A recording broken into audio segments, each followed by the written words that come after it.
오늘은 어떻게 제가 일기를 쓰는지, 저는 그냥 단순하게 쓰는 걸 좋아하거든요. 지금 한 2, 3년 정도 꾸준히 하고 있는 게 있는데 여러분께도 좀 공유를 드리고 싶어서 이렇게 두 가지의 그 일기장이 있는데요. 하나는 감사일기, 그리고 하나는 성공일기를 쓰고 있어요. 근데 감사일기는 제가 어떤 계기로 시작하게 됐냐면, 어떤 경지에 오른 사람들이 대부분 하는 얘기가 감사라는 것이 되게 좋다. 이 두뇌한테 계속 그 메시지를 주입을 시켜주면은 그 지금 감사하고 있는 것보다 더 많은 것으로 채워질 수 있다. 그런 얘기를 들어서, 그리고 결정적인 거는 제가 오프라 윈프리를 되게 좋아하는데, 그분께서 되게 인생이 좀 굴곡이 많으셨잖아요. 어릴 때 뭐 성폭력을 당하기도 하셨고, 어머니 아버님이 결혼하지 않은 상태에서 아이를 가지셨고, 그 와중에도 이분께서 꿋꿋하게 계속 본인의 그 길을 갈 수 있었던 것은, 그리고 성공을 하실 수 있었던 것은 감사하는 마음이고 감사 일기였다. 그래서 저도 오프라 윈프리처럼 되고 싶으니까. 근데 이게 명상하는 것과도 비슷해요, 어떻게 보면.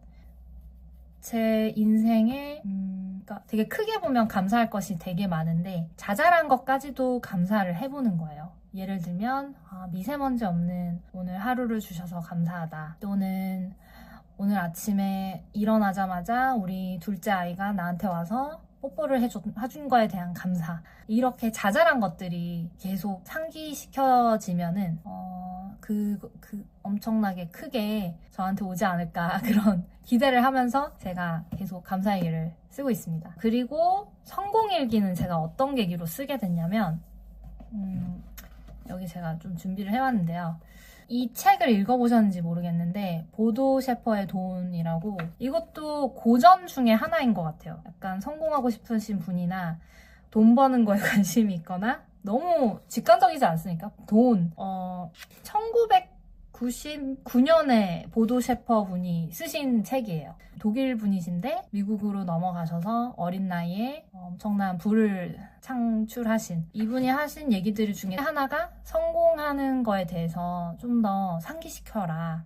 내가 성취하는 것에 대해서. 매일매일 우리 두뇌는 항상 실패나 약간 잘 안 된 것에 대해서 좀 더 집중하고, 그게 뭐 진화론적으로도 봤을 때 뭔가를 잘못했을 때 다음에는 또 그런 실수를 하지 않게끔 하기 위한 원리인 것 같은데, 이게 그 앞으로 살아가는 데 있어서 너무 실패자로 낙인되면 안 되잖아요. 우리 자신부터가. 아무리 다른 사람들이 나를 실패한 사람으로 보거든, 내 자신부터는 그래도 잘 할 수 있어. 그리고 자존감이 있어야 앞으로 계속 나아갈 수 있는 그런 엔진이 생기는 건데, 저도 마찬가지로 제가 좀 제 자신에 대해서 제너러스하지 못한 때가 많거든요.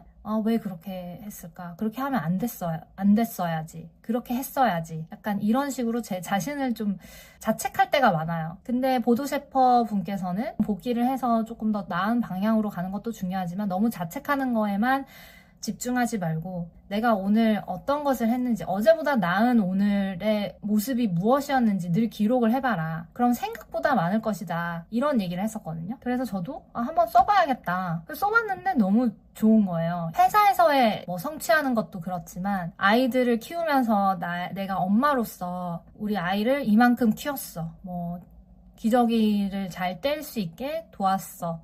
약간 이런 사소한 것들이 다 모여서 나라는 그 존재의 가치를 더 느끼게 되는 거잖아요. 그래서 그거를 하다 보니까 제가 자존감이 좀 올라가고, 그리고 이거를 저녁에 쓰거든요. 왜냐면 우리 하루를 돌아보면서 내가 뭘 했는지 돌아보게 되고, 또 내가 이건 잘했네? 그런 생각이 들 때가 있어요. 나의 정체성이 다양하게 있을 텐데, 뭐 딸로서, 며느리로서, 아니면 회사원으로서, 직원으로서, 또는 매니저로서 약간 다양한 그런 역할 중에서 내가 어떤 성취를 했는지, 아니면 정말 그냥 나 자신을 위해서 내가 어떤 일을 했는지, 그것들을 기록을 하다 보면 되게 나쁘지 않은데? 약간 이런 생각을 가지게 되더라고요. 나는 그래도 이 정도는 했네. 되게 잘했다. 약간 제 자신을 좀 격려하게 되는. 그래서 또 내일은 또 이렇게 더 해봐야지.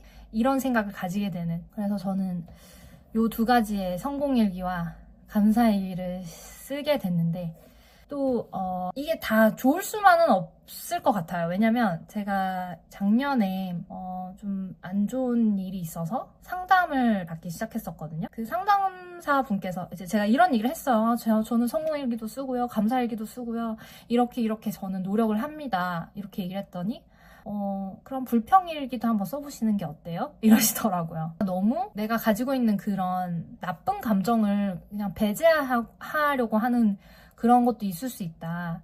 근데 그게 건강하지만은 않다. 왜냐면 인간이기에 당연히 불평이 있을 수도 있고 걱정이 될 수도 있는데 그거를 다 배제하고 항상 긍정적인 것만 기록을 하다 보면 너무 편협된 인간이 될 수도 있다.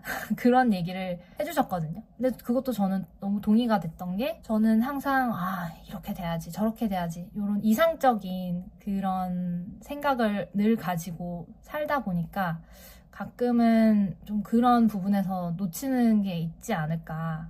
약간 내가 우울한 감정이 생길 수도 있고 또는 어떤 슬픈 감정이 있을 수도 있는데 그거를 그냥 자꾸 방치하거나 무시를 해버릴 수도 있으니까 그건 조심해야 된다. 왜냐면 어쨌든 내가 가지고 있는 그런 감정들은 다 나니까 그거를 수용을 하는 것도 중요하다. 그런 얘기를 해주셨던 게 기억이 나네요, 갑자기.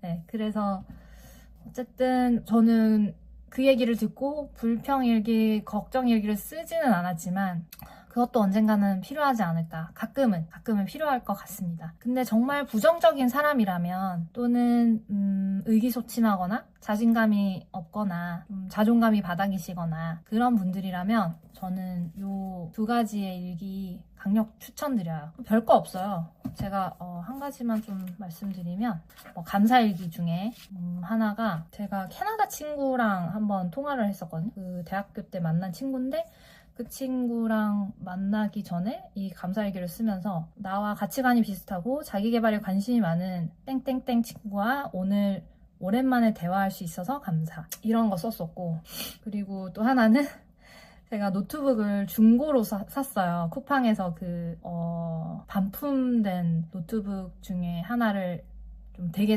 디스카운트가 많이 되어 있어서 요거 사야겠다. 그래서 그거에 대해서 쓴 건데, 새로 산 노트북이 반품임에도 불구하고 큰 이슈 없이 잘 작동되고 성능도 나쁘지 않아서 감사. 약간 이런 거를 썼습니다.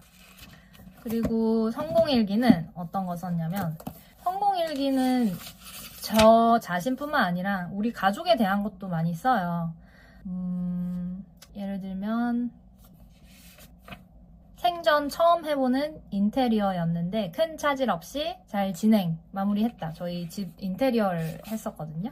그런 것도 있었고, 그리고 제가 제 자신에 대한 거, 예를 들면 현재 몇 년간 꽤 회사 생활을 잘 했는지 많은 동료분들의 지지와 격려를 받고 있다. 이렇게 제가 썼네요.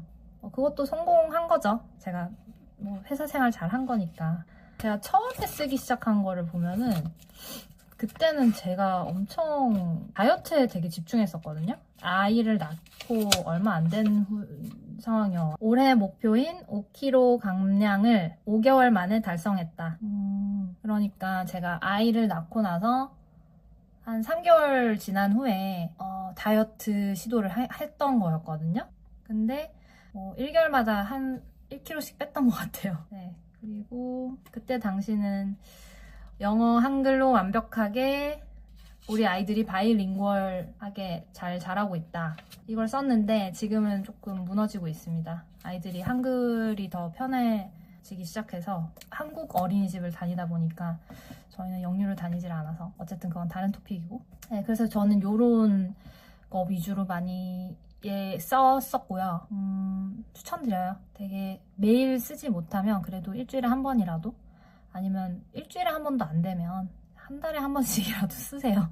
그럼 되게 내 자신을 좀 더 새롭게 돌아보시는 그런 시간이 되실 것 같습니다. 네, 그럼 여러분께서도 성공하시고 늘 감사하시는 하루가 되시길 바래요.